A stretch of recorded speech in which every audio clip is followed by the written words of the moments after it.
Hello, Level 2 NCEA Chemists, and today we're looking at the functional group, the alcohols. So the class name is the alcohols. The formula is the ROH, so OH is the functional group, known as the hydroxyl group.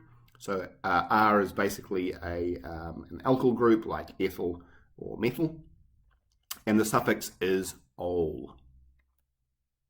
So in terms of naming alcohols, you again use the meth, eth, prop, bute prefix. Again, if it's got 4 carbons, for example, it will be butan 1-ol, and 1 will illustrate that it is on the first carbon of that longest carbon chain. Where, as you see at the bottom there, we have propan 2-ol. It has 3 carbons in the longest chain, but the alcohol functionality is on the second carbon, hence propan 2-ol. Again, continuing on, so butan 1-ol, 4 carbons, so butan, it's on the first carbon is the hydroxyl group, so butan 1-ol, where it's isomer butan 2-ol, it's on the second carbon, the alcohol functionality, and we have pentan 1-ol, because it's on the first carbon, the alcohol group of the longest chain, and pentan 3-ol, it is on the third carbon of the longest group. So in terms of naming alcohols, you basically select the longest chain of the carbon atoms containing the alcohol and number the chain from the OH. Place the ending ol as the basic name because it's an alcohol. Use a number to indicate the lowest number of carbons attached to OH. As in the alkanes, prefixes with substituents, and then side chain positions are based on the number allocated to the carbon which contains or comprises or is attached to the OH group. Okay, so let's go through some examples here, A, B, C, and D. Okay, so A, the longest chain is going to be 1, 2, 3, 4, 5, longest carbon chain, and the lowest number of the OH is going to be attached to the second carbon. So it means that it will be, because it's 1, 2, 3, 4, 5 carbon chain, it will be pentanol, but pent2-ol or pentan 2-ol because the OH is on the second carbon. For B, the longest chain will be 1, 2, 3, 4. So that will mean it is butanol. It is on the OH group is on the second carbon, so butan 2-ol. Therefore, the methyl group is on the third carbon, so 3-methyl butan 2-ol.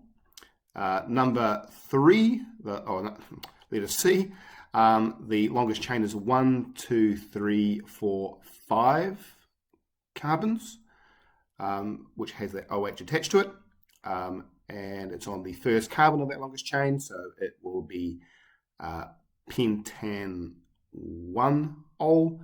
And on the second carbon, using that numbering system, there's an ethyl group, so it will be 2-ethyl pentan 1-ol.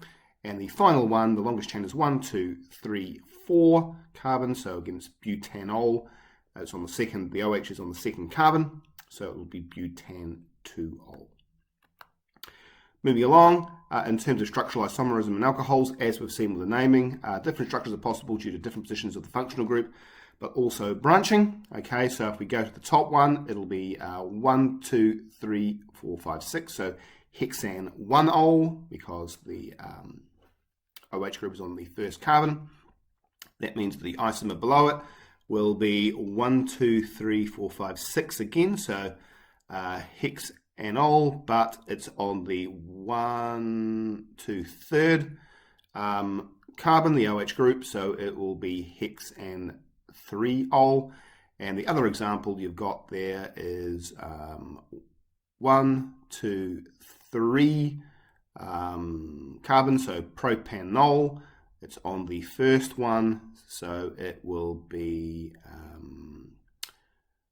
1, 2, so 2-methyl propan 1-ol. So alcohols can also be labeled as tertiary, secondary, or primary, essentially based on how many carbons are attached to the carbon which is attached to the OH. So if there is only one carbon or a hydrogen, it is known as a to the carbon that's attached to the OH, it's known as primary alcohol. If there is 2 carbons attached to that carbon which is attached to the OH, it's a secondary alcohol. And if there is 3 carbons attached to the carbon attached to the hydroxide group, it's a tertiary alcohol.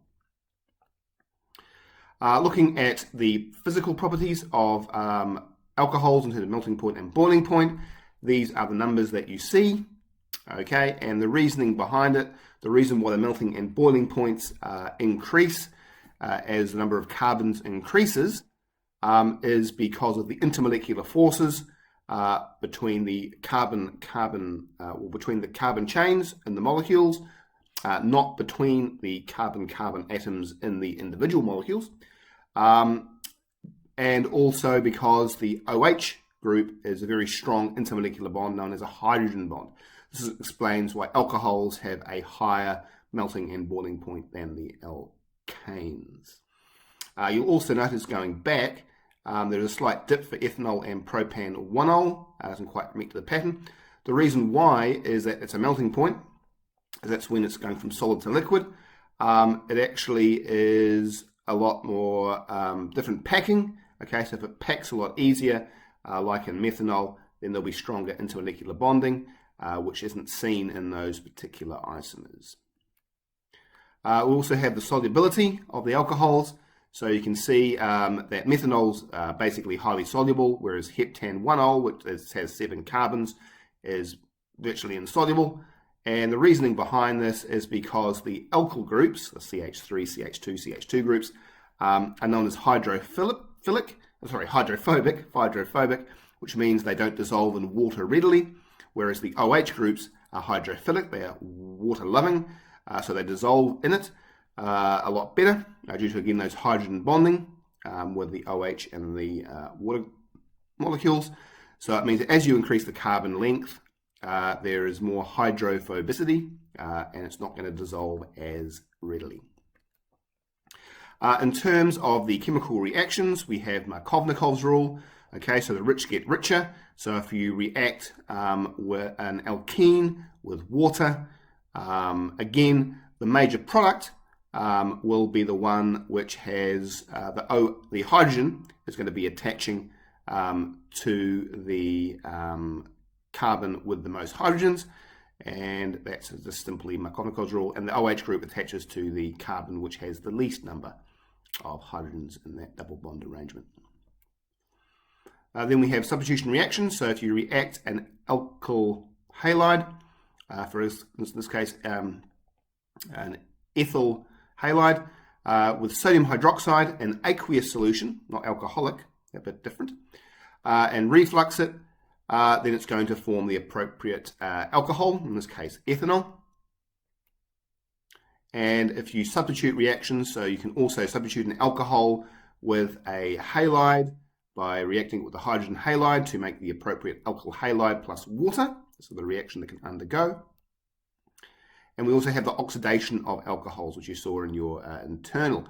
So secondary and tertiary don't go to full oxidation, whereas a primary alcohol goes through first the aldehyde intermediate and then to the carboxylic acid. You can oxidize it using potassium permanganate or dichromate, as you've seen in your internal. You can also halogenate the alcohols using a halogenating reagent, like the ones shown, like phosphorus pentachloride, for example, phosphorus trichloride, or thionyl chloride. And basically what happens is that you've got the alcohol, you react it with the appropriating halogenating agent, and it goes straight to the haloalkane. You've got elimination reactions as well. Okay, so in elimination reactions, essentially what happens is that a water molecule is released with concentrated sulfuric acid and 170 degrees Celsius, quite aggressive conditions, or using alumina and heat, and that forms the associated alkane with the loss of water. It's basically a dehydration reaction. And then we have finally Zatsev's rule, which is kind of the opposite of Markovnikov's rule, which is the poor gets poorer. This happens with the elimination reaction. So essentially what happens is that the carbon with the least number of hydrogens loses that hydrogen to become the alkene. Okay, so you can see that there.